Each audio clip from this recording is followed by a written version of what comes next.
Good day mga ka-sports natin dyan. Pagdating nga sa kompetisyon ng pagandahan, ang ating Miss Cosmo na si Atisa Manalo ay nabigo nga na maiuwi ang corona.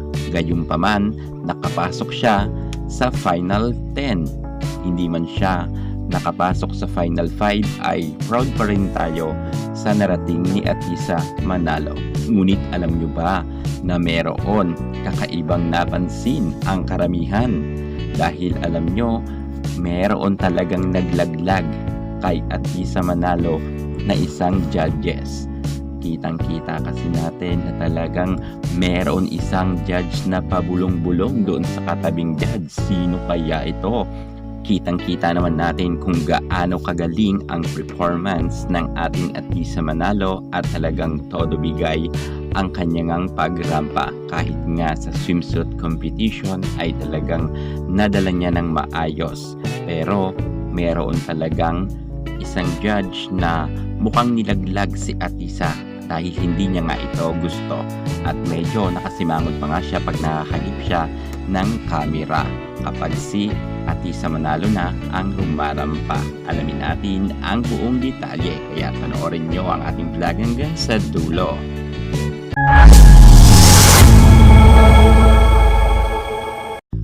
Mulat sa simula pa lang ay kitang-kita na natin na sobrang ganda talaga ng ipinapakita ng ating Atisa Manalo. Ang kanyang performance ay todo hataw, todo bigay at nangingibabaw nga ang ating Atisa sa mga lahat ng kandidata sa kagandahan man o sa pagrampa. Pero halata nga ang isang judge doon pa man ng prelims ay kitang-kita natin na may pabulong-bulong pa nga ito sa isang judges. At halatado naman na ayaw niya talaga kay Atisa Manalo at mukha talagang gusto siyang iligwak. Ngunit nakapasok lang talaga si Atisa Manalo sa top 10 dahil maraming bumoto sa kanya. Baka nga mamaya ay hindi pa siya ipasok talaga dahil mukhang ayaw talaga sa kanya nung isang bitter na judge. Halatang halata ang nasabi nating judges na yan. Syempre naapektuhan na rin yung katabi niya dahil binubulungan niya pa.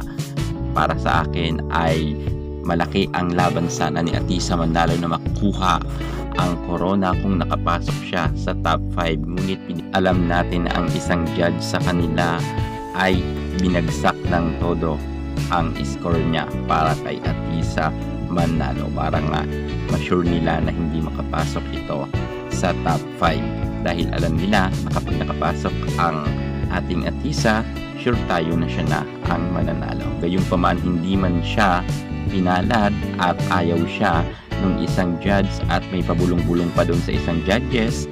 Well, para sa amin si Atisa pa rin ang panalo sa puso ng bawat Pinoy.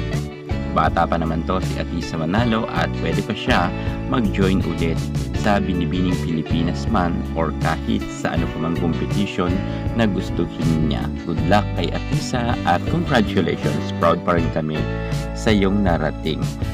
Hayaan mo na yung isang judge yan na talagang mukhang bitter nga sa iyo dahil ayaw ka niya talagang ipasok.